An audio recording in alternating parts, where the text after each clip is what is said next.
Hello, everyone. I've practiced this talk 5 times. I've never managed to do it in less than 35 minutes, and I want to have time for questions. So I'm going to talk quickly, and that's going to start with questions for you. So first question, hands in the air if you were in a business that is growing. Yeah, that's why you're here. No, I didn't say put them down. Keep your hands in the air if you are in charge of a decent chunk of that, maybe the whole thing. Yeah, so that's most of you. Great. Now, last question, keep your hands in the air if that's terrifying. Right, and the rest of you are lying. It's really scary to run an entire organization or part of an organization that's growing really quickly. You want it to be the sort of cliched ups and downs of startup life. It's adventurous, you're engaged, you're working hard, you're trying to build something. Sometimes it's that kind of scary, that's the fun kind of scary. Sometimes it's the other kind of scary. When organizations grow, we screw up. And if you screw up and you miss shipping by a week, that's one thing. But sometimes when you screw up, it's because you fail to take care of your people, it's because you lose a bunch of money, it's because you got to lay a bunch of people off. That sucks. And we're going to talk about that a lot today, and I'm going to talk about some patterns I've seen that cause those screw-ups around how organizations are built, and ideally, some ways you can avoid it. But before we can do that, we need to talk about why it's so scary. And the reason organizations are scary is because they're made of people. And people are the scariest thing of all. People are hard to organize. They're hard to coordinate. They all have their own desires about what they want to do, which part of the business they find interesting. And those desires never perfectly map to what you wish they would, for them to just be like maximally productive employees. But when your organization is small, this is mostly okay. When you're at like less than 20 people, you've got this, we all do, this people brain inside of you that keeps track of not only the relationships you have to everybody in the organization, but by and large, to the relationships other people have to each other. And at this stage, it's pretty easy to spot when something's going wrong. Even if there is conflict or misalignment, which still happens, it's so quick you don't even notice it. You just put your hand up and you're like, oh, no, that's not what we meant. And it solves itself and you keep going. And you tell yourself, hey, we're running this really well. We've got a culture that really works. Our people get each other. We resolve conflicts in a great way. But the problem is that as you grow, things change a lot. And everybody who kept their hand up knows that this is true. Because when you add a new person to this organization, you're not adding one person, you're adding 16 new relationships. Right? You're adding 16 opportunities for misunderstanding. You're adding 16 new complicated sets of emotional calculus to do. And the bigger your organization gets, the harder this gets to keep track of. It starts to be really hard for you as a leader in that organization to see the whole thing, to spot the problems that are showing up, to put your hand up and say, no, that's not what I meant. For those of you who are into numbers, let's talk about those for a second. When there are 16 people in your organization, take my word for it or do the math on the break, there's about 100 one-to-one relationships in your company. By the time you get to 50 people, there's more than 1,000. When you get to 100, there's more than 5,000. And by the time you hit 150 people, hands up, who's in an org with more than 150 people? Right, about half of you. So you know, when you get to 150 people, you get Dunbar's number. You're past 10,000, in fact, you're past 12,000 interpersonal relationships, and that little people brain inside your head stops working. Dunbar's this anthropologist, he's still alive, and he talks about how 150 is about the number of stable relationships we can keep track of with people, right? Towns with less than 150 people, everybody knows each other. Towns like Toronto, everybody doesn't. And it tips at 150, and when it tips, it goes really nonlinear. And this is what I really want to talk about today. As you get bigger, it's not that misalignment and conflict and stuff get worse. It's that getting bigger is a misalignment and conflict problem. That Canadian tech at scale feels totally different than it does when your organization is 16 little emoji. Okay, we're already through a quarter of the agenda. So what are we talking about today? First, I wanted to instill in you a sense of dread, or at least activate the sense of dread that you already had. Hopefully we've done that. Second, I want to take a minute just to explain why I get to be up here and why you should listen to anything I have to say. Then I want to talk about a bunch of stuff that I've seen organizations do, why it fails, try and pull some patterns out of that. And then I want to spend the last piece talking about some stuff that can work, some stuff you can take back into your organizations if you find yourself in one of these traps. So my name's Johnathan Nightingale. I'm a founding partner in this thing called Raw Signal Group. We're a consultancy that works with startups as they grow and helps train and develop managers, but I'm not trying to pitch you on that. As Boris mentioned, I'm also a co-editor of this thing called The Copor. It's a Medium publication about leadership and management. We're a little bit internet famous, and so if you haven't read it, you can go find us, but I'm not here to pitch you on that either. If you're from Toronto, you may know that until recently I was the chief product officer at Hubba. Ben Zifkin is the CEO there. If you get a chance to work with him, you should. He's amazing. I joined Hubba when there were about 18 people there, and one of the things that was exciting was that I got to build the product and engineering and design orgs from the ground up. There are about 65 people now. I was there for about 18 months. We raised a B from Goldman Sachs. It's a fun company to work for. I'm also on the board of Creative Commons. Creative Commons is a small nonprofit organization, but we have thousands of volunteers globally. And one of the things I work with Ryan, the CEO, a lot on is how do we coordinate those people? How do we get those people aligned? In case any of these, or looking at this slide makes you feel like I've only dealt with small organizations, I also worked for 6 years at IBM. I did engineering and user research there. When I joined IBM, there were about 340,000 people in the company. There was a big layoff while I was there. I stuck around, but it meant that by the time I left, there were about 310,000. So I know what scale feels like at the city-state size, and I know what it feels like to watch 30,000 people lose their jobs. But I suspect for a lot of people in the room building tech startups, the thing that's most interesting to you is that I also used to be the general manager of Firefox. I joined Mozilla when there were about 50 people there. By the time I left, there were about 1,200. I spent the last couple years running the product, eng, design, and marketing teams for Firefox on desktop, Android, and iOS. We had about 500 million monthly active users, $400 million revenue rate, about a $30 million payroll. So that's what I mean when I talk about scale. There are people in this room who have worked at bigger scale than that. I can't give them advice. But if that's a scale that's still in your future instead of your past, this is some of the stuff that I've learned from watching these organizations and the other ones that I've gotten to work with and interact with through things like the writing and the consultancy. We're making great time. Let's talk about some stuff that doesn't work. In this section, what I want to do is I want to talk about 3 common patterns that I see organizations use in terms of how to organize their people and where they trip up a little bit, and then we're going to try and pull some stuff out of that. And the first one of these is a flat structure. Flat structures are super. Everybody who builds a new startup loves them because they feel easy and transparent and modern, right? When you're building this company, when you're 16 little emojis sitting around a table, you really like that everybody can talk to everybody. You really like that people can challenge the CEO. It feels more honest and modern and family-like. There's a lot to be said for avoiding that corporate trapping if you don't need it. But I think the other thing that startups do is they tell themselves, we're super disruptive, we're super modern, we don't have to do things the old-fashioned way, hierarchy's old-fashioned, we're going to be a flat structure. Okay, so GitHub was a famous flat structure. They had a whole PR campaign, I don't know if you remember this, for like 5 years, anytime a GitHubber talked to the press, it was about how proud they were that they didn't have managers, that they were a fully flat structure, chase your dream, work on whatever you want to work on, we don't believe in managers, that's corporate bullshit. Here's their leader of product talking about how that went. Yeah, we're hacking on the future of work, but not all of those hacks were the right hacks. And in particular, I think the bottom line is really interesting. As GitHub scaled, a flat organization compromised their ability to get things done. Here's another example. Valve has this culture document that's sort of legendary within engineering circles. Everybody thinks the Valve culture doc is great, and it describes a really flat org, not a lot of managers, not a lot of hierarchy and decision making. And this is what it feels like when you're in that org, right? I think she puts it really well when she says, it's not that we didn't have structure. There's actually a very strong structure there. It's just hidden. It's a high school cliquey structure instead of a declarative, explicit structure. To me, that's not surprising. It's what you hear from a lot of organizations that use a flat structure, because the problem is people at that kind of scale look for one.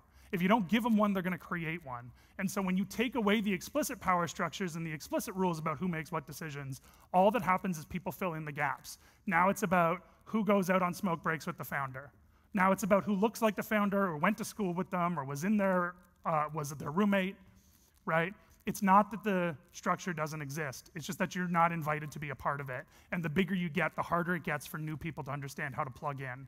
You end up with this really political, favor-trading society instead of anybody just understanding who their manager is.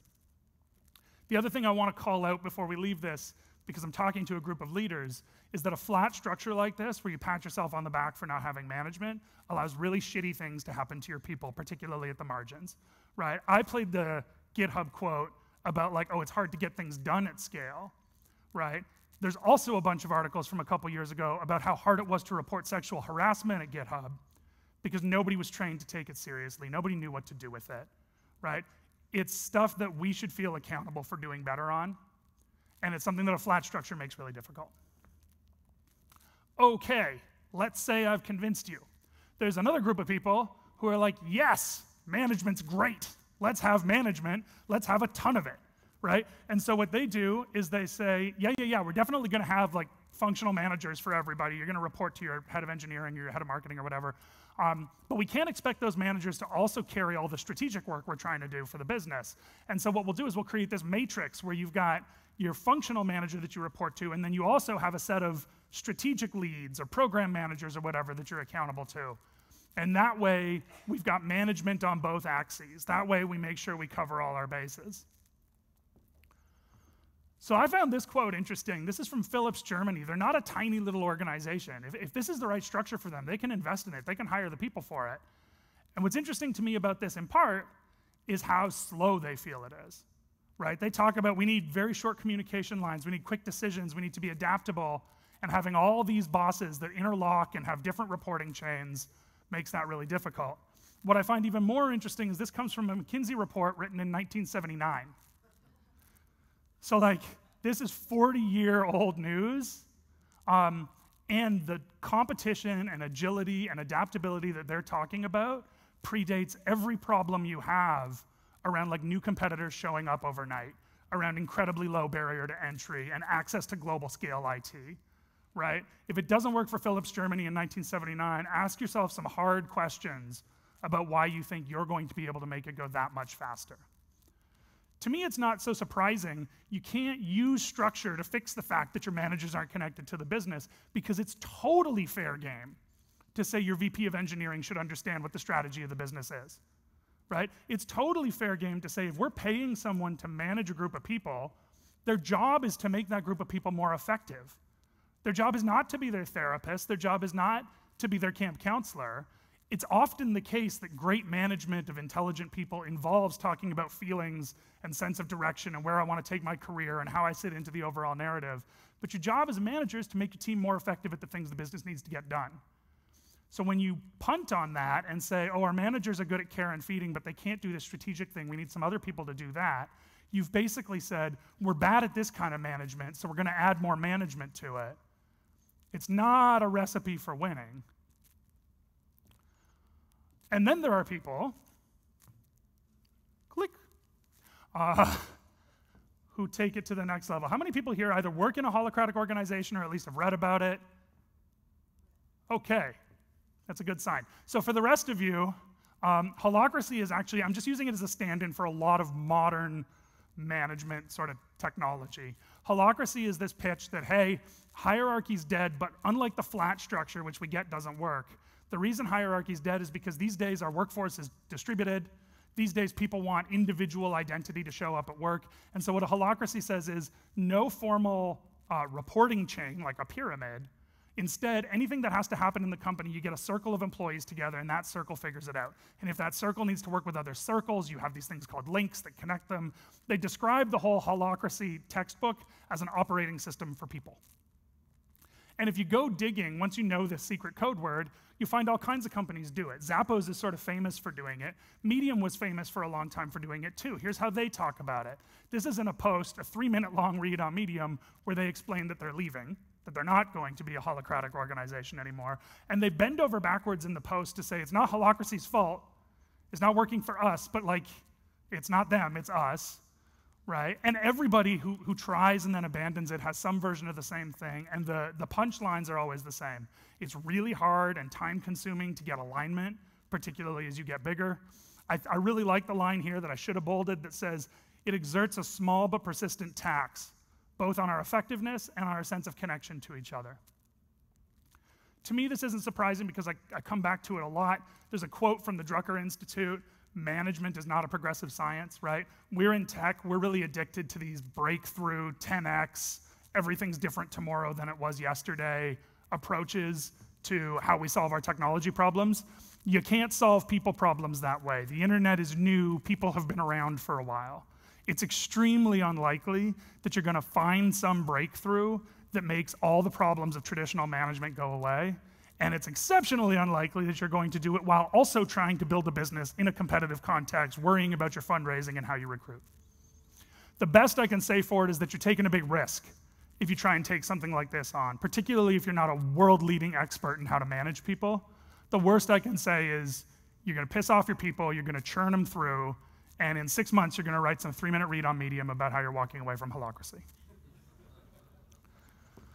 So why do we screw this up so much? I think it mostly comes from the fact that there's a bunch of tensions, right? We all feel these tensions when we're running a business, right? And the first one is behaviors versus values. This one comes up a lot. So when you're a small organization, you're 16 little emojis sitting around a table, you say, we value transparency. And the way we represent that transparency is nobody reports to anybody else, nobody cares about titles. That representation of transparency, that's a set of behaviors. As you grow to 100 people, 200 people, 500 people, it becomes really obvious that that's failing, but nobody wants to admit it. Because as soon as we bring in titles and structure, it must mean we don't care about our values anymore. Right? What I would say to you is, if you find yourself trapped there, split them. They're different things. It's okay to believe in transparency and say, what does transparency feel like for us as an organization when we're 500 people? Because I bet it's not the same as it was when we were 50.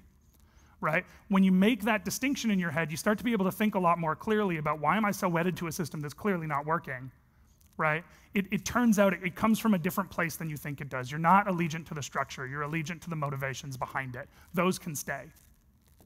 The second tension we talked about a little bit already, silver bullets versus lead bullets, that tech has this fondness for silver bullet solutions to things because they exist. Technologically, they exist. You can find these 10 times performance wins.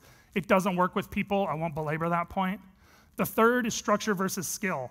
We often find that the way to solve problems is to build some infrastructure around it, right? If you're shipping too much bad code to production, have unit testing. It's common for especially tech-focused founders and leaders to say, hey, our org's not working the way we want it to. We should probably create a new set of programs or a new set of structure to layer on top of it to catch that problem. I'd encourage you instead to think about, like, are our leaders doing their job?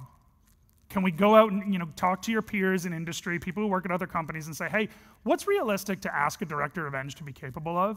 What's realistic to expect from my VP marketing? Because often what you're doing is you're using that structure to paper over the fact that you've got skills gaps. And adding the structure is going to be a ton of change management within your organization, and it's still not going to fix the problem. The problem is you got to invest in your people. But I would say that. And the last is noise versus signal. Part of the reason the company's called raw signal is because there's a lot of noise out there, and it comes from funny places. Like, even if you learn to ignore all the thought leaders on Medium, myself included, your own board will often give you terrible advice on operating people. I've been amazed to hear the stuff that comes out of board members' mouths, and I've got to sort of square it and be like, man, do I just totally not understand how organizations work? And then I realize that this person's been an investor their whole life, and they may be very good at picking companies. They may even be very good at seeing strategic landscape, but they're way out over their skis when they start to explain how many engineers can report to an engineering lead. So you gotta figure out who your true norths are. It doesn't have to be me, but somebody that you trust who's actually built this stuff before, and ask for receipts. Understand how big an organization they've run, how successfully, before you listen to anything they have to say about what works and what doesn't. Okay, I don't know how we are for time, but let's talk about some stuff that does work. What I'm gonna do in this section is I'm gonna go really basic, really fundamental, because that's where it starts, and you all know this, it's the first rule of Startup Club, right? If you're not gonna be the best in the world at something, just use what everybody else uses. If you're a database startup, I'm happy for you, but if you're not, use Postgres, right? Or Mongo, or whatever you want to use, but like, don't, Lord help you, invent your own database, right? Don't invent your own programming language unless that's your thing that you're the best in the world at, and don't invent your own management structure and assume you're gonna be better at it than everybody else because nobody else really thought about it before. Nobody else really cared about being democratic and transparent before. So I'm gonna come back to some fundamentals, and this is the first one. Everyone has a manager. It's a really easy test. You know in your hearts right now if this applies to your organization or not. Everyone has a manager, right? Everyone, meaning org-wide. So like, don't have little pockets where engineering is run differently than marketing is run different than other parts of the organization. Be clear that this is a thing that your company does right. Everyone should know who their manager is. Feels like I shouldn't have to say it, but it's amazing how often it comes up. They should be talking to that person pretty regularly, checking in with them. They should have one of them. And a manager means something. It's not just a pat on the back for being at the company for 2 years. It actually means we have a different set of expectations about what your job is. And let's talk about those expectations. The second fundamental is to have reasonable expectations around load. You can use different numbers if you like, but I find these ones are pretty consistent. You can have a lead in whatever functional group. You can have a marketing lead, you can have an engineering lead. If they've got 2 to 4 people reporting to them, they can probably still be doing some of their technical work, some of their individual contribution. But by the time they get to 8 people, they tend to be fully loaded. I've met prodigies who can manage 15 people and had their team still be motivated and lit up and effective. But typically, by the time you get past 10, it's time to ask yourself why that person's so overloaded and how quickly you're going to split that team into 2 or get them some support of one kind or another. You certainly can't be asking them to also be doing code review at that point or also doing copy editing. They're fully tasked. A manager is a capital J job. Directors can't, in my experience at least, take quite as many directs as managers can because they tend to be accumulators of the problems that show up in each of their teams. So a director can typically run 4 to 6. A VP, likewise, can typically run 4 to 6 directors. I haven't even inserted senior directors, senior manager. You can make this scale a lot bigger if you want, but already just with these title definitions, you can get to 250 plus people. One of the things I hear is, oh yeah, we used functional when we were 60, but now that we're 200, we're not sure it works anymore. And again, I think you're not pushing your leaders to do their jobs. These are numbers that work. I have run orgs with these numbers, and they have been successful. Third fundamental, I've sort of been queuing it the whole time. Functional for as long as you can. This one is probably the slide of all of them that makes me sound the most like a grandpa. I understand that functional is not a hip structure for organization, but it has a lot of benefits. Like if you say, yeah, we're organized by function, that is, we're organized by the discipline of the people who are doing the work. We have a VP of engineering and a VP of marketing and VP of communications and whatever else you need in your organization, a VP of sales. One of the first things that happens is you can hire those people, right? The market has directors of engineering in it and vice presidents of sales in it. As soon as you start something more idiosyncratic where you're like, no, what I need is like a general manager of audience growth for small and medium business, as soon as you write the job description, some recruiter is going to look at you and say, is that a VP marketing? Like, I can hire you a VP marketing. I don't know what these words are, right? It's really handy to have something that the market understands because, again, we're not trying to invent our own stuff here. We want to build a great organization built of skilled people who share our values. We don't need to reinvent everything in management. The other nice thing is that when you're organized functionally, you often get some mentorship for free. It's okay for your individual contributors to get mentors from lots of places. It doesn't need to come from their managers. But often, vice presidents of engineering have spent a lot of time in engineering and have smart things to say about engineering. That's nice. That's a bonus. And you sort of lose it when you need to force fit that person into some cross-functional role. Anytime I mention functional orgs, though, somebody wants to talk about feature teams because they read the book and they think the feature teams are much cooler than functional orgs, and I read the book too. And feature teams are much cooler than functional orgs. You can do it. I've seen a lot of value to it. The only thing I would say on it, if you ignore all the words on the slide, is ask yourself whether this needs to be your reporting structure or just how you organize your work. And I know somebody's going to ask me about Conway's Law, which says like software tends to look like the organization that built it. But generally, my experience has been, if you say to a product manager, hey, you own this feature, you're going to have a front-end team that you work with. You're going to have platform resources that are dedicated to you. You're going to have an allocation of design stuff. You own this feature. Work with your team to get it done. They are perfectly happy to do that, even if your product manager reports to VP product and your engineers report to VP Eng. PMs know this. This is their job, is to work with people from various parts of the organization to ship awesome things. I think what people take from the feature team manifesto is like, I need structure around these. I need these to be fully independent. I need them to feel accountable for the work they're doing. So I'm going to make them their own reporting units. And the problem you get into is who runs that team and who coordinates those 4 leads or 6 leads or whatever.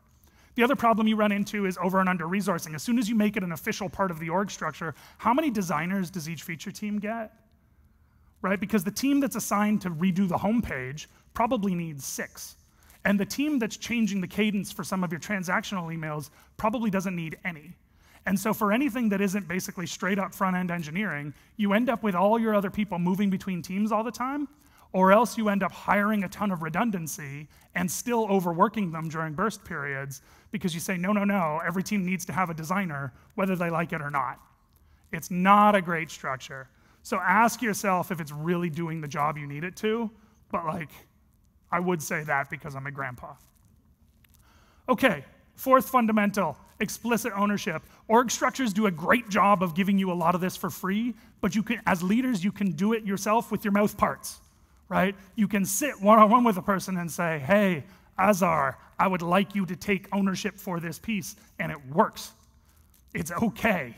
It feels for them like they're being called into something, right? It feels like they're being managed and given opportunities. You can be really crisp about it. And if you don't know how to do that yet, or your culture's not really built around it, usually I say don't steal from other cultures. It doesn't tend to work very well to take like the Netflix culture deck and decide that you're gonna run it in your 14-person organization.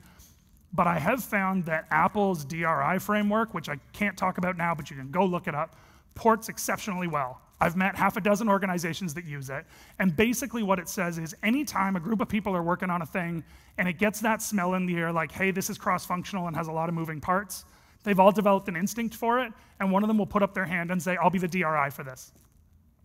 It's usually not the most senior person in the room, it's usually the person closest to the work, and basically a DRI is a project coordinator. And so you put your hand up, you say, I'll be the DRI, and everybody else working on that is like, okay, great. Somebody had to be there to catch all the loose ends and stuff. The DRI probably starts a wiki page or a set of notes or something and says, I'm tracking all the dependencies. When the DRI comes and asks platform, hey, when is your stuff gonna be done? You don't give the DRI attitude because you were the DRI on something last week and you understand they're just trying to pull the pieces together. It's exceptionally effective. It's easy to bring into your organization. It's been written up other places. Second last fundamental. Invest in leadership development. I've been banging the drum on this the whole time, so it shouldn't come as a surprise. You can't just structure your way around your managers not understanding how your business works or not understanding their role as leaders. You gotta be investing in this stuff. When you invest in it, what happens is you end up with this cadre of people surrounding you who are spotting problems before they even get to you, right? It's amazing how different it feels to be in an organization that's running well. And usually when someone says, yeah, that organization's really humming, I assume it's because there's a management layer that's paying attention. But most startups, as they grow, wait way too long to invest in this. And I think it's because of sticker shock. I think it's because right now, if you're not investing in this stuff, it doesn't cost you anything. And as soon as you start paying for like a coach for every manager or whatever, now you're looking at billables in the hundreds of dollars per hour, and that feels like it costs a lot. My encouragement to you is to think really hard about the operational costs you're already paying and the effectiveness costs you're already paying by not having this, right? The fact that you've got to stay up all night worrying about stuff because you can't count on your managers to be on top of it is a symptom. How much is that costing your business, right? The fact that you're losing engineers because they turn over for reasons you don't really understand is a symptom. How much is that costing your business? I don't know if we have any Uber people here today, but like reading the Holder report was fascinating because a lot of the recommendations in that report basically amounted to you should have managers who know how to manage, right? And in fact, all of recommendation 5 was senior leaders should get senior leadership training. Leaders should get leadership training. Managers should get management training. It's pretty obvious what happens when you wait too long to invest in this. Last fundamental, it's never too late. Whenever you talk about org structure stuff, a lot of leaders, I see it on some of your faces now, get this like, oh shit, look, where the penny drops and they realize, yeah, a bad thing has happened. I have created a structure that's not going to scale with me. I'm now realizing that all these problems that I thought were unrelated to each other are all symptomatic of the same fundamental dysfunction. What do I do? I'll say 2 things. One, usually your org is more receptive to this change than you think they are. you can often tear off the Band-Aid, get educated, like do it on purpose, but you can rip off the Band-Aid and say, hey, we're bringing in a structure, and here's what it looks like, and here's what motivates it. You can have a town hall where you're really transparent about the concerns you have and why you think this is going to address them. And often, your organization's like, okay, and they move on.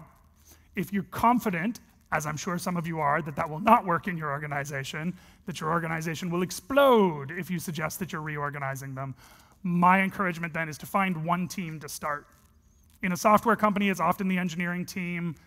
Because a lot of you are probably in B2B stuff, sometimes it's the sales team. But find a team that doesn't have that structure, bring in a leader who understands how to build one, and start there. And what you'll find is that really quickly, the thing that you thought you'd have to push on your staff, now they are pulling in because they see how differently the engineering team works. They have friends in engineering, and those friends in engineering seem happier. And when they're out talking at lunch with them, their friends in engineering know what's actually happening in the business, and they feel like they don't. And they start to put up their hand and say, how do I get some of that? And the change happens more easily than you expect it to. It's never too late. Invest in your leaders, help them develop, and that includes yourself. Make sure that ownership is explicit throughout your organization and that you hold people accountable for it. Stay functional as long as you can with an asterisk around how you choose to approach feature teams. Reasonable load expectations. And please, God, everyone has a manager. That's it. Thank you.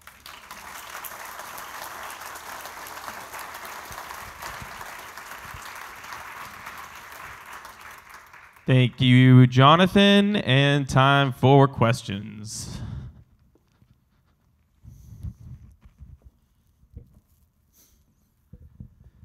So related to the feature teams bit, what's your thoughts on like sub-disciplines of engineering? So front-end devs, back-end devs, software devs and tests, that sort of thing. Yeah, I think it's really tricky. Every org I've met has their own definitions of sort of like, who are the people doing the work and who are the people supporting the people doing the work, right? And I think part of it is that they get really uncomfortable calling somebody a support team, right? In an engineering-led culture, it's often really easy to call design a support team or product a support team, but nobody ever wants to call the platform engineers a support team, right? What I find is it's useful in the structures that I've watched work. You have a PM who's got, assuming they're working on user-facing features, who's got a front-end team of engineers fully tasked to her roadmap.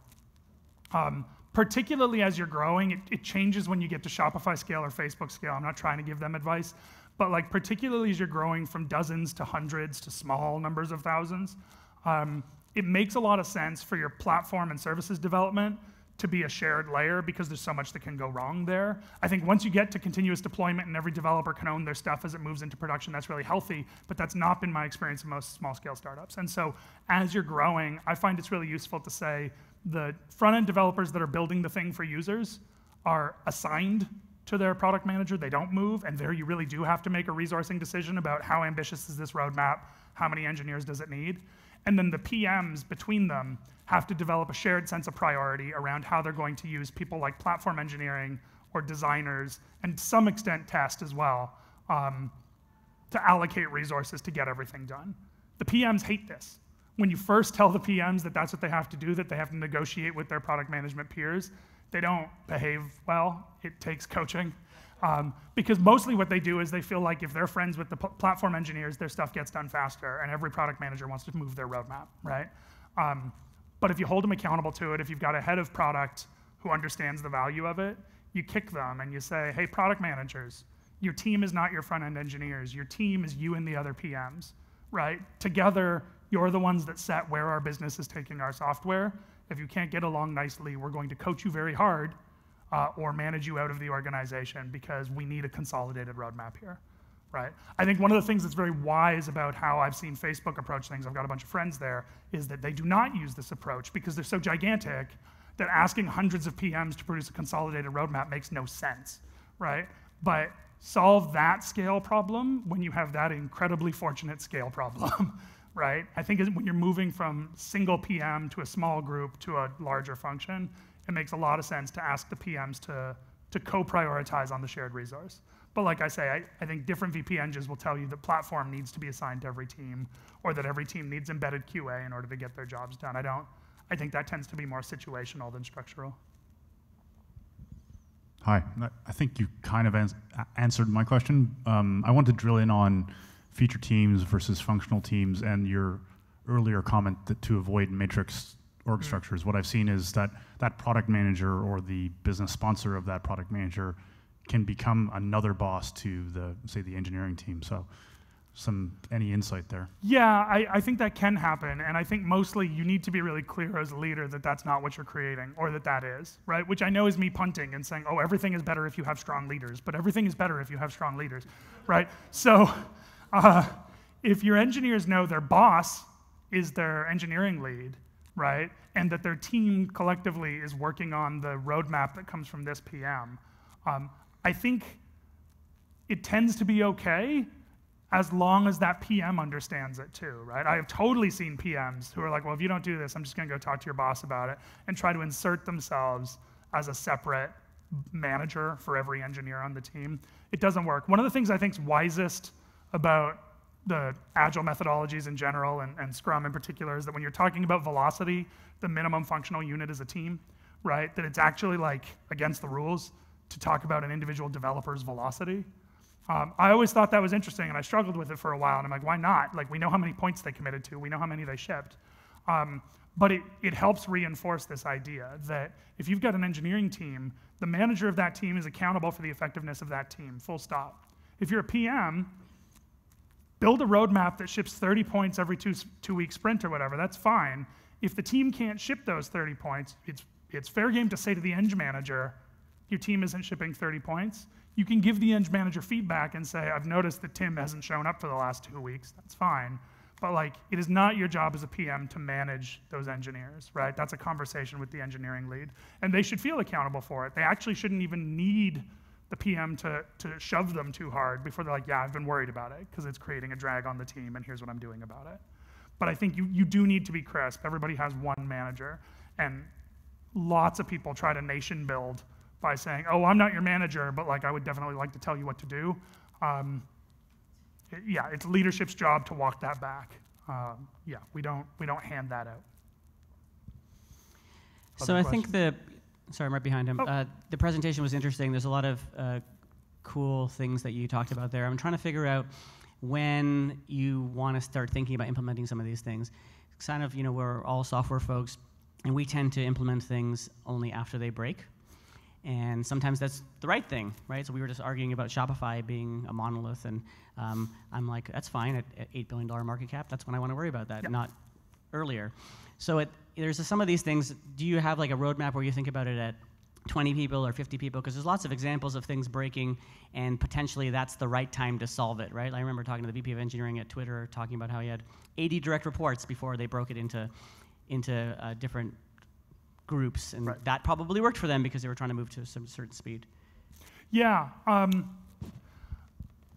What can I say to that? Generally, I feel like the more senior you get in your own career, the better you get at spotting those problems before they break. But I take your point that there are times, like we all like unit testing fine, but it's rarely what you do when you're a two-person company trying to get the first product out, right? So if you want like general guidelines, I'd say that once your team gets past 20, it's hard for the CEO to manage everyone, right? In a totally flat organization, the CEO is de facto the authority tiebreaker, or maybe the co-founders if they act as like one of these Voltron style, you can't see who makes decisions within them. But once you get past 20 people, Voltron can't manage them anymore, and so that's an interesting benchmark you can use. Another one you can use is once you've got more than 8 people doing a thing, right? If it's engineering, if it's marketing, whatever it is, that's a sign that you could have a fully loaded manager doing that, right? And I think once you've got 8 people doing a thing without a manager, it's already broken, right? The problem is that we are very bad at spotting opportunity costs, right? You could be bleeding opportunity costs and efficiency costs and still not see it, right? It's why it was so hard to get the unit testing revolution to happen, because people were basically okay with shipping code, having it break, monkey patching something in, and being like, oh, we'll try not to touch that code again, right? We were very bad at realizing how much time we were spending on regressions. It's the same thing here. Like, generally one of the things I say to new engineering managers is, because the good ones always have this crisis of conscience where they're like, oh my God, my team's amazing, and I'm being paid to just sit here and let them be amazing, and I think that makes me a bad person. And what I usually say to them is, look, in the history of humanity, there have never been 8 engineers, as amazing and collaborative as they are, who, without any structure to support them, do 8 engineers worth of work, right? In my experience, when you go into an organization, maybe it's like a 15, 20-person startup that's about half eng, what you find is that the people who aren't in eng, like the marketers and BD people, are complaining that they can't predict when stuff's gonna ship, or that engineering shipped something, but it sure as hell isn't anything that we asked for, right? And that management coming in turns that 8 engineer team into something much closer to 8 engineers worth of productivity, right? If you were gonna attach fake numbers to it, you'd say like 8 people without management is probably about 4 engineers worth of work. There's so much regression that you've got to go back and fix. There's so much divergence from the actual goal of the business that you're really not operating very effectively. You bring in a manager, you probably get to 6 or 7 engineers worth of productivity pretty quickly, which is nice because that pays for the manager's salary. And if that manager is good at what they're doing and invested in the team, you get to 9, 10, or 15 engineers worth of productivity because you're growing those engineers, you're giving them new and interesting opportunities, they're stepping into more leadership roles, you're keeping your people longer, so calibrated against what a typical engineer is productive before they roll out of your company because they're pissed off or got a better opportunity, you're getting substantially more productivity out of them. Yeah, that's generally how I justify it, is that by the time you've got that many people doing something, you're paying incredible efficiency costs and just not seeing it. So as your org grows, as your product evolves, you add more people, is there a formula when you do a reorg, like every year, every... Yeah, I can't be useful there. Reorgs are one of these funny things that some organizations do all the time. It's really amazing. Like, I've seen organizations that seem to be reorging basically monthly. And to me, it feels like they're trying to use a tree structure to solve more fundamental problems than that around capacity and skill of their leadership team. And I've seen orgs that never do because they fall in love with some leader who's great at what they do, and so they're like, yeah, it doesn't really fully make sense for release engineering to report into the platform lead, but the platform lead's the strongest engineering lead we've got, so we're gonna keep that around. And then reorgs tend to be forced when that person leaves, right? Where you're like, okay, now that we've got a chance, let's push reset on the org structure, what actually makes sense. But I think how you organize is really complicated because it feeds in a bunch of other stuff about like relationships on the team and who the CEO can trust to take various pieces of it.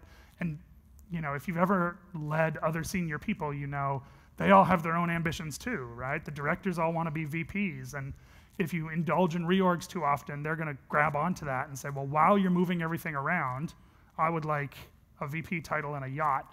And so I'm sympathetic to the fact that sometimes you've got to do it, that you don't want your initial structure to just ossify and be the only way you can do things. But it's another one that I think tends to be really situational because it's about how you load balance responsibilities against competencies. All right, I've been told by the powers that be that we need to move on. So let's thank Johnathan one more time. And if you have any more questions for him, I'm sure he'll be available during networking and lunch for the rest of the questions.